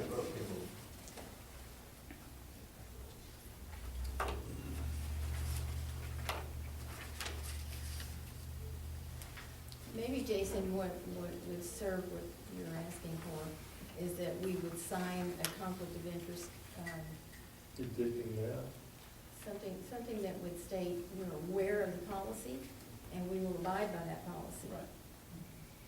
Well, we're all in business, at some point it's gonna affect Yeah. everyone. Sure. And it's impossible. And we can discuss it more at the next meeting. It's an integrity thing, big integrity. If we'd have been sworn in, that would have been part of that, Yeah, being sworn in. that's true. That is true. Okay. Article 6, books and records, required books and records. Corporations shall keep correct and complete books and records of account. Corporation's books and records shall include a file endorsed copy of all documents filed with the Texas Secretary of State relating to the corporation, including but not limited to the articles of incorporation, the articles of amendment, restated articles, articles of merger, articles of consolidation, statement of change of registered office or agent. A copy of the bylaws and any amended versions or amendments to the bylaw, minutes of the proceedings of the board of directors, a list of names and addresses of the directors and officers of the corporation, a financial statement showing the assets, liabilities, and net worth of the corporation at the end of the 3 most recent fiscal years, a financial statement showing the income and expenses of the corporation for the 3 most recent financial years, all rulings, letters, and other documents relating to the corporation's federal, state, and local tax status, corporation's federal, state, and local information or income tax returns for each of the corporation's 3 most recent tax years. And I have that, and then as I compile the records for this year, then I can bring them to you and, for your review, or however you want to do that. The records open to the public. Corporation shall be considered a governmental body. Earlier it said we weren't a governmental body, but for this, we are. Corporation shall be considered a governmental body within the meaning of the Texas Government Code, section 552.2003, and all records of the corporation shall be made available to the public for inspection or reproduction in accordance with the requirement of Texas Government Code, chapter 552, the Texas Open Records Act. Audits. The governing body of the city may at any time require an independent audit of the corporation's books to be conducted.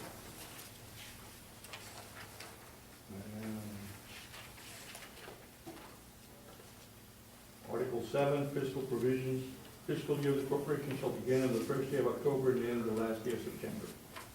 A fee schedule. Board of Directors shall prepare and file with the Texas Department of Commerce a fee schedule and bond procedures as required by state law. The initial fee schedule and bond procedures of the corporation shall be substantially in the form attached thereto as Exhibit A. Amendments to the bylaws. The bylaws may be altered, amended, or repealed by the governing body of the city or by the board of directors with the consent of the governing body of the city. Let's go back to the fee schedule and talk Yes. about Exhibit A. Is there Exhibit A in the fee schedule? It's filed in the original documents, Okay. and I can get a copy for you.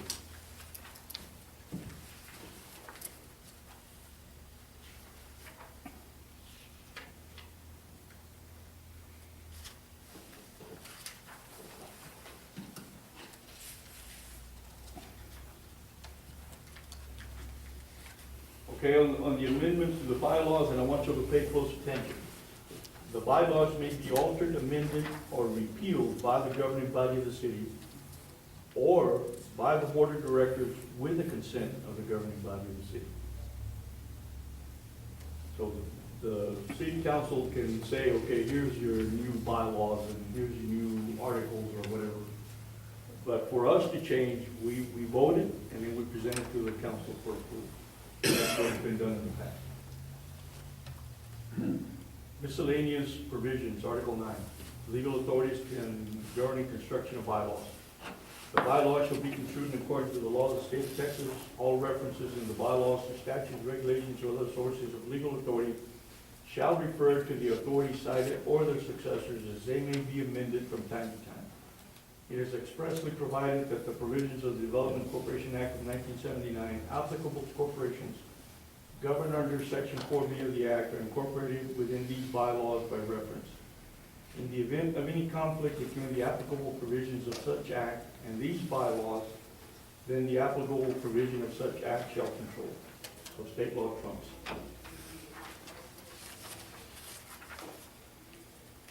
Legal construction.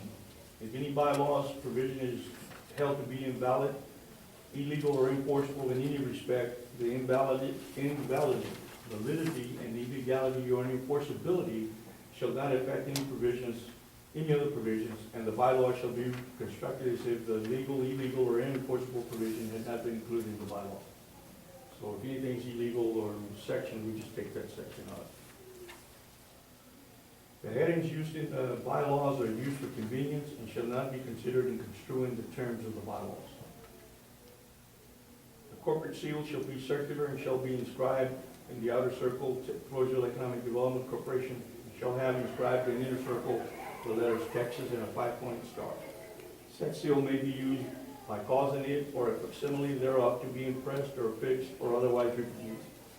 The imprint or stamp of this seal thus authorizes is affixed at the end of these bylaws, and there is a facsimile of it on the signature page. Facsimile signatures. The provisions of the Texas Uniform Facsimile Signatures of Public Officials Act shall be applicable to the corporation, which is a duly constituted instrumentality of the city. And I would imagine there would be a stamp or a signature, we don't have that. So I come to you for signatures. Effective date. These bylaws and any subsequent amendments hereto shall be effective from the date upon which approval has been given, both by the Board of Directors and the governing body of the city. And then certification by the Secretary. And basically on the 10th of July, 1997, she signed it, 10 July 1997, Irma Tejada, Secretary of the Corporation. And that's a copy of the seal that we use. And I keep that under lock and key.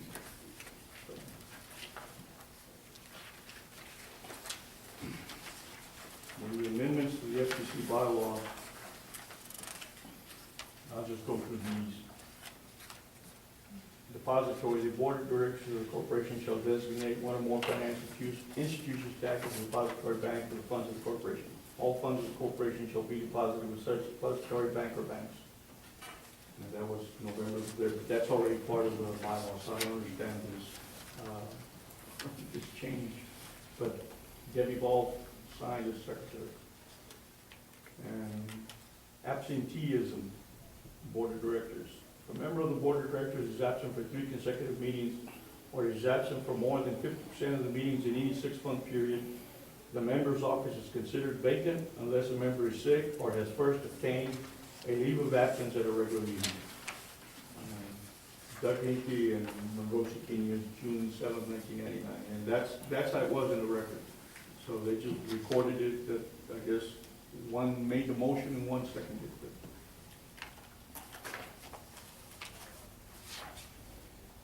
And we have issues, we've had issues with absenteeism. Basically, I've requested, or through the Secretary of the President, if a member's not going to show, sometimes the President would call me and say, such and such member called me, child is sick, or they have to be at school for a meeting, or they're in San Antonio, they can't come because they're tied up with their work. And I would make that note in the minutes, and I would advise the rest of the board.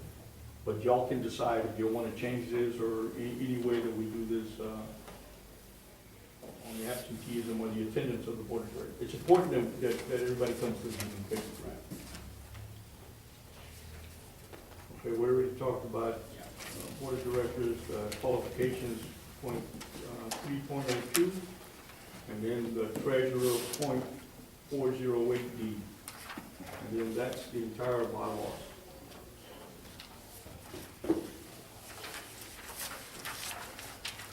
So, you know, if, then guidance from the board is how to proceed on the bylaws.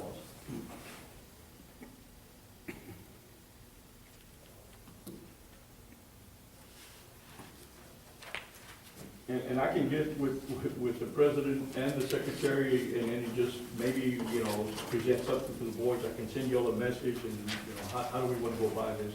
Do we want to have a meeting just to discuss the bylaws? You know, workshop type of thing? Or, you know, through the attorney, do we, you know, work together with the attorney and secretary, come up with drafted items that we can present to the board? How do y'all choose to proceed? I think we all have concerns Yeah, and maybe need to update this thing. all together. It's all, I think we all together. We're all new, well, some of you have been on this before, but I haven't. And I think it needs to be all of us. again, workshop and then make And make it 2 or 3 workshops. Not get it all done in one shot. Do you have this, what format do you have this in? Do you have this in Word format, or how are the bylaws kept? Right here. PDF? It's never No, it's been not even saved? on the computer. These are just copies that I have that were made. There are no, I've looked for discs, you know, but I have not found anything. And I think this was primarily done through the city. The city helped a lot to get this done back in the day, 1996, 97. Has that been prepared by an attorney? The Also, bylaws I think- generally are. I think we had a person from Austin that helped us prepare it. but I don't have any disc or document, you know, on a computer, you know, to do this. So based on what I know about computers, we would have to type it in, you know, just, and since we have changed so much, yeah, we could start that process. But I can get with the secretary and then, you know, how to proceed with this. Had the previous board's director just ignored this? No, Or they just- you know, I briefed them and I would present the information, but I was never given any guidance on what to change or what to add.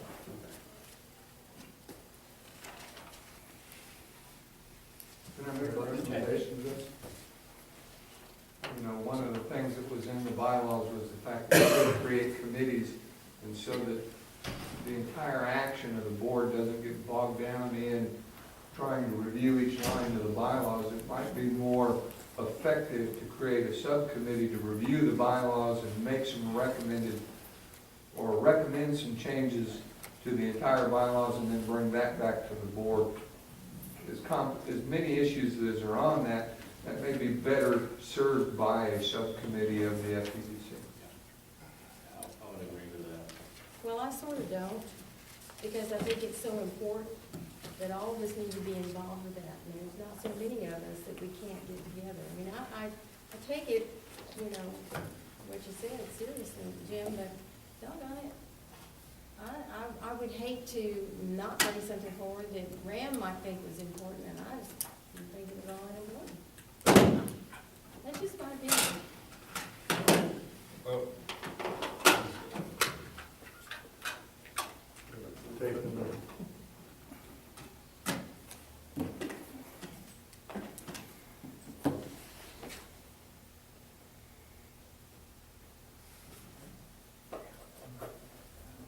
Mr. President, you decide.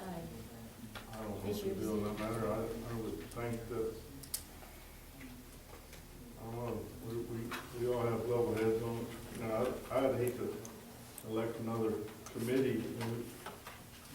You know, these are our thoughts on what needs to be done, and they might have totally different. I don't think it'd be that hard for us I don't to. either. I don't Yeah. think so. I don't either. you know, if We we, have time permits, really, I think if, you know, we can come to an agreement. Well, if you do your homework and bring it with you, And, and not let the dog eat it, then I think we could get. you know, we could meet maybe within first part of next week, you know, and hatch it out, you know, to where we feel comfortable with it. And then after that, have another board meeting, you know. I and then- agree. I think. I would rather do it that way. Because that way,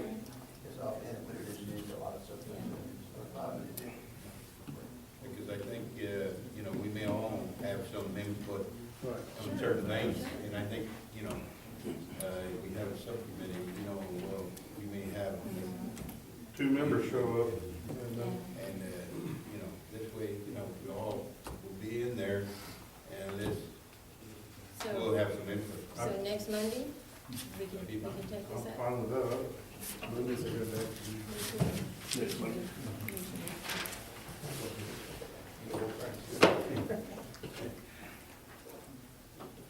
So this is up strictly on the bylaws? Yeah. We're not CNA tackling for the the articles, bylaws. this Yeah. is the bylaws. What's the date on that? Today's the 10th, the 17th? The time, Yes, Oh, the 17th, 7 o'clock, still the same time? yeah. I can meet earlier if y'all want to, as long as you can draw out and look like.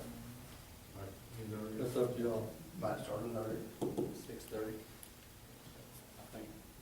6:30? 6:30. What time? 6:30. Today's the 10th. So it's the 17th. 17th and 6:30. And all we're gonna discuss is just this, right? Just the bylaws, you know, and that'll take time.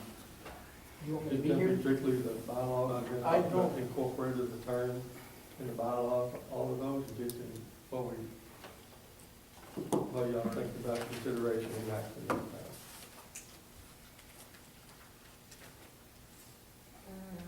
We could do, give a incorporated, that Well, be bring to the name. Most everything we've got You don't- concerns on. You're not gonna change it, the incorporator is historical, you're not gonna change that.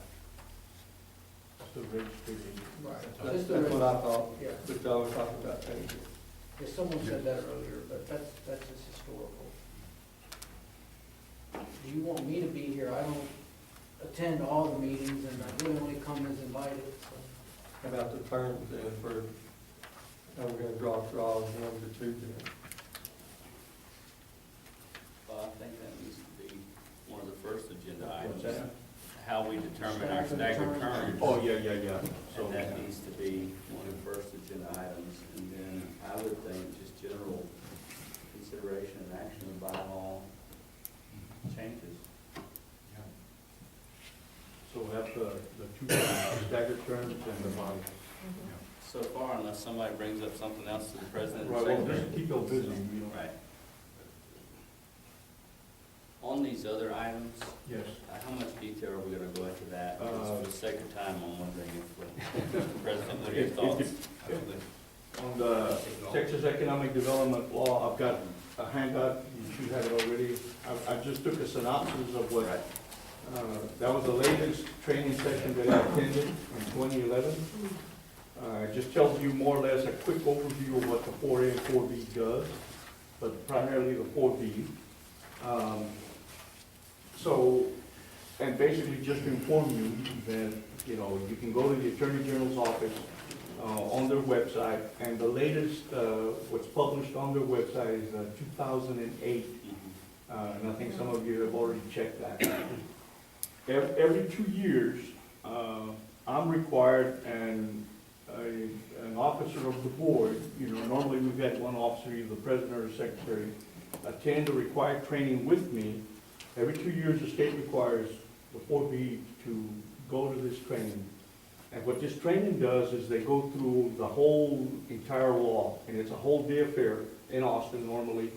Attorney General's office attorneys come in, they talk about the 1979 Economic Development Act, all the changes that the legislature has rendered, any changes that the Attorney General's office has made, any decisions, or any judge in any case, and also any upcoming changes for the next legislature. The last time I attended was in 2011, and it was a session held in San Antonio. There is a session this Friday in Austin, and I believe there is still time that I can register two entries. So and normally, like I said, the president, the treasurer, or the secretary. In this instance, the secretary is going to be in Austin for some personal business on Thursday, but is willing to stay over on Friday to attend his sessions in Austin. It costs $175 to attend. And what it is, go back here to my table. Excuse me, sir. It's basically a workshop, and it goes through everything that we discussed. It's very informative. A lot of question and answer, from the people in the audience, but also from the state. And what the attorneys do, and I can pass this around, they present a comprehensive view of what 4B can and can't do. And it's, most of the morning is taken up with that.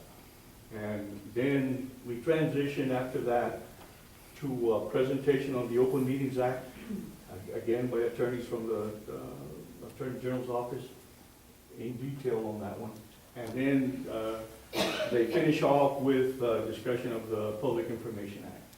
So the three things that, as a board and as an organization, we need to have: the Texas Economic Development Law, and then the Open Meetings Act, and then the Public Information.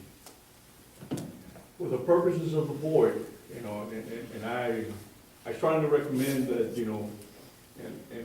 and in the past, it's just been a consensus item. It was never a formal vote. But I attended as the, person running the office, and then one of the officers attended with me. And as far as I know, we're the only ones in the city that do that. And religiously, I've kept the 2-year, we have complied with the law. And it's been myself and another person. And at times also, in the past, when Mr. Pellick was the city manager, he attended with me. And I don't know, Mayor, if you went one time, but it was for other things. But for this particular, for economic development law, and the secretary highly encouraged, because, the secretary has to be aware of all the requirements and basically co-signs everything. So I would recommend to the board that the secretary, if the secretary is still willing to attend, and that I can still get the entries in, get the 2 seats available, that she attend the meeting for that. Well, I would not usurp the president's And the president, of course, is desire to going. go. I've been there If you when, wanna go, that's fine. some towns have come with all the board, and city council, Somerset, 2 years ago, brought everybody. I mean, it was like 16 people from Somerset. That's $175 a person, for the session, and everybody walks away with money to vote. So, but for us, I recommend, the president or the secretary, or maybe if I can get 3 positions, president, secretary. I can't attend. So, I could not attend that day. Okay. But I think that, I'm sure there's money allocated in the budget. Right. It was already approved Yes. for that purpose, and so I would suggest that if that's there, then if 1 or 2 can go, then would you agree with that? Sure. I would think it'd be, Money well spent. So then I will see if I can get the 3, I'll go with Mary Ellen. and I'll check that first thing in the morning. I'll be- They sent me a notice, because I guess there are openings. I didn't sign up for this because I wasn't too sure what the composition of the board was gonna be. I knew we were probably gonna wind up either way with a new slate of officers. So I wanted to wait till we incorporated everybody and then figured out how to proceed. And I had briefed Mary Helen on this, but, we both felt, basically, don't take any action until we brief the rest of the board. So I'll. David, I will already be in Austin on Thursday, so I'm just gonna stay over. And if you want to go and there's only 1 spot, just let me know and I'll come on off. But I'll know by tomorrow morning, hopefully I can call and find out exactly what's available, and then let y'all know. Okay. And then work out the logistics, how to go to. Okay, and again, on that, handout that I gave you, that's just a brief synopsis of the Economic Development Act. This goes into detail, and this is basically a distillation of what's on the Attorney General's website, but this also includes Attorney General's decisions. It includes questions about the Open Meetings Act, questions about the Public Information Act, and then it's got just general questions. I'm a new board member, and can we do this? Can we do that? And they will cite several cases that are kind of important and general knowledge for everybody. Don't do this because this will get you in trouble, you know, don't do that, you know. And then they keep coming back to the organization, the operational documents, as their attorney has stated, articles of incorporation, bylaws, and the election, that the ballot that created the FEDC. That is a very important document, and I'll get copies of that to you all as well. So anyway, you know, I don't have to go into any more detail than that now. So, and later, for the benefit of the rest of the board, I can see if ACOG has availability of specialists, or the University of Texas at San Antonio, through their economic development. They may have people that can come and give us a presentation. And it would be more general than what Beacon and Austin will be, but it'll be beneficial to kind of ask questions and go over things. Well, I think anytime we spend money sending someone to some type of conference, they ought to come back and And report give a on it. briefing back to the board. Yeah. What I do is just, you know, I go over the major points, the highlights. We could actually run a week's workshop on this, to go over line by line and, you know, all the different questions that they have. It's got some good information. If anybody wants to borrow that book, I only got one. The question and answer section in there is really very helpful. good. So, you know, it's available, David, you know. the rest of the- Copies of it, or I'm sorry? get some copies made? The new one, use the new one. Yeah. I would do last year's make copies. Yeah, we get the new one, and maybe they can give it to us on a, Everybody needs a computer copy. disk or That something. would be really good. Yeah, so we can ask that question. Okay, then, the Texas Open Meetings Law, and basically that again, just in generality.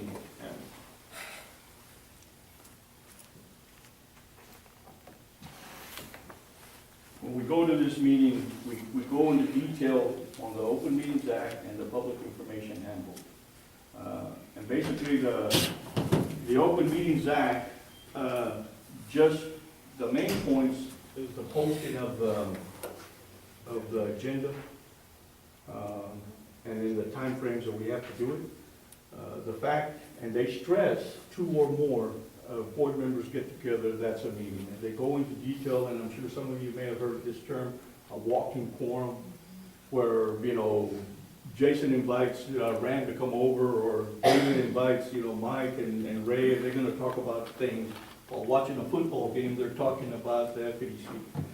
Nothing precludes the whole board getting together at a social event. And the stated nature is that it is a social event, a Christmas function, or, you know, meeting that the council is having, or something that the school is having, or whatever. But if 2 or more of you get together and discuss any business reference to FEDC, that could be construed as violation of the Open Meetings Act. I don't know any other points, Dominic, on that. That's one of the key things on there, and the fact that you have to have an agenda, you have to post an agenda, you have to post the items on the agenda. You can't change the agenda items once they're posted. You can't vote on an item if it's not on the agenda. And like I said, when we take comments from the citizens that are here, they can make any comment they want to make. They can talk about, you know, the rover on Mars, or how it impacts Floresville. They can talk about any project that we have, but we can't discuss it with them at the meeting. You know, we just take notes and advise them that, you know, we'll consider putting it in an agenda at a later time. It's very easy to violate the Open Meetings Act, and sometimes you may be doing it, don't even know you're doing it. And it's not a willful thing, it's just not, you know, you set out to do it, it just occurs. But that's what they go into detail at this particular session. Now, I do know that under the Open Meetings Act and the Texas Public Information Act, ACOG does offer training, and they'll send the people here. And I know that there's been some changes on the 4A, there's new council members, and the city manager, I believe, is trying to put together a training session. So I'm gonna check with him and then try to coordinate with all of you. If that does happen and it's done here in Floresville, that may be an opportunity for all of us to attend. We are required to have training within 60 to 90 days. 90 days. 90 days. Is that what this is? Yeah, I'll take the classes for that. Okay, how do you? I'll probably take one, but I thought I bet Megan took them in.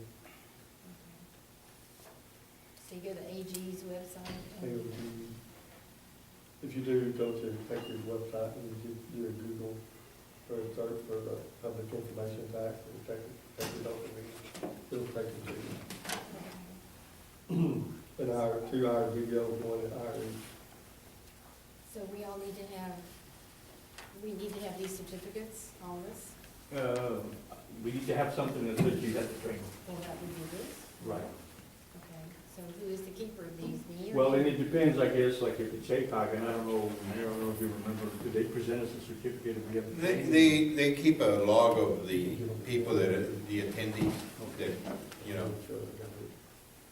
So I don't know if we always get a certificate or not, but I think we have the training, as the mayor says, we keep a log, and we keep, and they they- can't Listen, engage. if it's required, we do it. I'm sorry? If it's required, then we it's do it. required. And all No, of it us is need to do required. it. Like, Period. this I board, No took that question. by myself, and that's the way it was on that training class, those classes. but it's, like, he was saying that if ACOG comes down here, you know, and do the 4A, Mhm. maybe we can. Right, but will it be within the time frame that we're required to do it? Well, I think the city manager wants to set up this training, you know, probably as soon as possible, but there's a lot of changes. If I may speak, what we did for the city council is we just played the tapes here in this conference, watched both tapes, and then our city secretary actually printed out those, and she has them on file, so Okay. it's a less expensive way. But, you know, what we had to follow up with the question and answer session with the attorney, so you can weigh either way. You have to take class, they Same say. thing. Did this cost you to have to take it? Like I say, ACOG, they can charge anything. We belong to them, Bless you. so they can do it all. Is this something that you can pause and answer a phone call and go back to? Okay. Well, that would be helpful. Yeah. Took all day to do it. I'm sure it did, I'm sure it did. So Jesse, do you want these copies? These are Yeah. Andy's, these Yeah. are Andy's. Do you have your copies in case for some reason they get lost? I didn't make copies of it. I suggest you get a copy. I read through it. Can you reprint? Okay.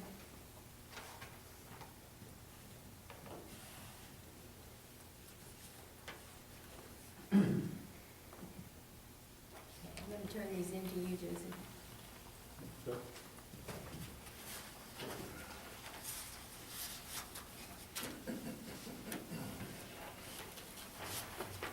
Okay, moving right along. I have a lot of stuff to present, so you'll tell me, you know, as we go along, you know, as much detail as I can provide, or if I can give you the documents to read, and then we can go through. But the next item, and this is FEC strategic plan. So I want to give a copy to each of you.